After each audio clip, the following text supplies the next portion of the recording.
नमस्कार। हर कहानी कुछ कहती है। आज की कहानी क्या कहती है तो चलिए सुनते हैं। हिंदी लोक कथा चतुराई। एक गरीब आदमी था। एक दिन वह राजा के पास गया और बोला, महाराज, मैं आपके पास कर्ज मांगने आया हूँ। कृपा कर आप मुझे 5,000 रुपए दें। मैं 5 वर्ष के अंदर आपके रुपए वापस कर दूंगा। राजा ने उसकी बात पर विश्वास कर उसे 5,000 रुपए दे दिए। 5 वर्ष बीत जाने के बाद भी जब उस व्यक्ति ने राजा के 5,000 रुपए नहीं लौटाए, तब राजा को मजबूरन उसके घर जाना पड़ा, लेकिन वहां वह व्यक्ति नहीं मिला। जब भी राजा वहां जाता, बहाना बनाकर उसे वापस भेज दिया जाता। एक दिन फिर राजा उस व्यक्ति के घर गया। वहां और कोई तो नहीं दिखा। एक छोटी लड़की बैठी थी। राजा ने उसी से पूछा, तुम्हारे पिताजी कहाँ हैं? लड़की बोली, पिताजी स्वर्ग का पानी रोकने गए हैं। राजा ने फिर पूछा, तुम्हारा भाई कहाँ है? लड़की बोली, बिना झगड़ा के झगड़ा करने गए हैं। राजा के समझ में एक भी बात ना आ रही थी, इसलिए वह फिर पूछता है, तुम्हारी माँ कहाँ है? लड़की बोली, माँ 1 से 2 करने गई हैं। राजा उसके इन उलझुल जवाब से खींच गया। वह गुस्से में पूछता है, और तुम यहाँ बैठी क्या कर रही हो? लड़की हंसकर बोली, मैं घर बैठी संसार देख रही हूँ।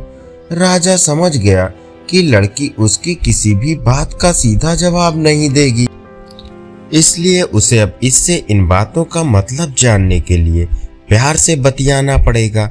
राजा ने चेहरे पर प्यार से मुस्कान लाकर पूछा, बेटी, तुमने जो अभी अभी मेरे सवालों के जवाब दिए, उनका मतलब क्या है? मैं तुम्हारी एक भी बात का मतलब नहीं समझ सका। तुम मुझे सीधे सीधे उनका मतलब समझाओ। लड़की ने मुस्कुरा कर कहा, अगर मैं सभी बातों का मतलब समझा दूं, तो आप मुझे क्या दोगे? राजा के मन में सारी बातों को जानने की तीव्र उत्कंठा थी। वह बोला, जो मांगोगी वही दूंगा। तब लड़की बोली, आप मेरे पिताजी का सारा कर्ज माफ कर देंगे तो मैं आपको सारी बातों का अर्थ बता दूंगी।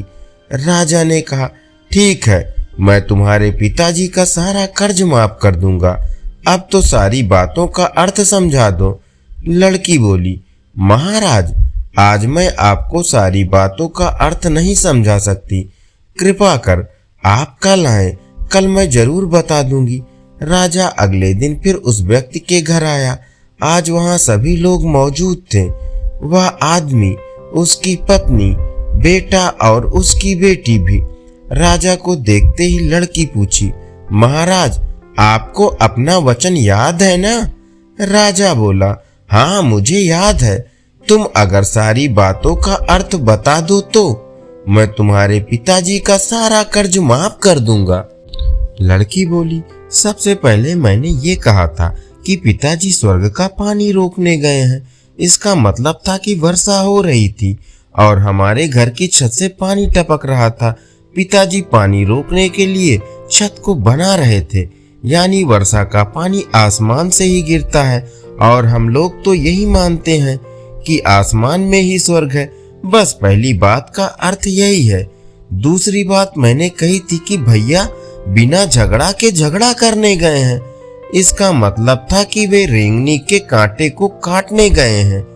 अगर कोई भी रेंगनी के कांटों को काटेगा तो उसके शरीर में जहां तहां कांटा गड़ ही जाएगा, यानी झगड़ा नहीं करने पर भी झगड़ा होगा और शरीर पर खरोंचें आएंगी।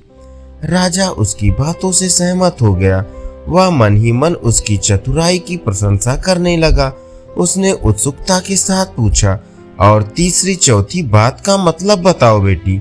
लड़की बोली, महाराज, तीसरी बात मैंने कही थी कि माँ 1 से 2 करने गई हैं। इसका मतलब था कि माँ अरहर दाल को पीसने, यानी उसे 1 का 2 करने गई हैं। अगर साबुत दाल को पीसा जाए तो 1 दाना का 2 भाग हो जाता है, यानी यही था 1 का 2 करना।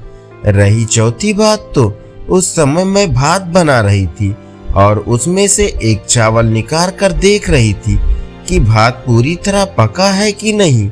इसका मतलब है कि मैं एक चावल देखकर ही जान जाती हूँ कि पूरा चावल पका है कि नहीं। अर्थात चावल के संसार को मैं घर बैठे देख रही थी। यह कहकर लड़की चुप हो गई।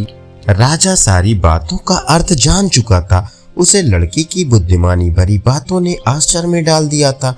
फिर राजा ने कहा, बेटी तुम तो बहुत चतुर हो, पर एक बात समझ में नहीं आई कि ये सारी बातें तो तुम मुझे कल भी बता सकती थी, फिर तुमने मुझे आज क्यों बुलाया? लड़की हंसकर बोली, मैं तो बता ही चुकी हूँ कि कल जब आप आए थे तो मैं भात बना रही थी। अगर मैं आपको अपनी बातों का मतलब समझाने लगती तो भात गीला हो जाता या जल भी जाता, तो माँ मुझे जरूर पीटती। फिर घर में कल कोई था भी नहीं। अगर मैं इनको बताती कि आपने कर्ज माफ कर दिया है तो ये मेरी बात का विश्वास नहीं करते।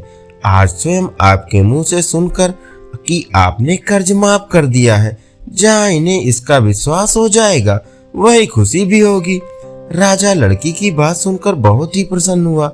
उसने अपने गले से मोतियों की माला निकाल कर उसे देते हुए कहा, बेटी ये लो अपनी चतुराई का पुरस्कार।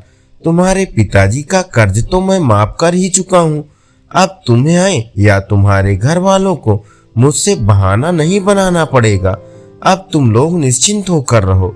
अगर फिर भी कभी किसी चीज की जरूरत हो तो बेझिझक होकर मुझसे कहना। इतना कहकर राजा लड़की को आशीर्वाद देकर चला गया।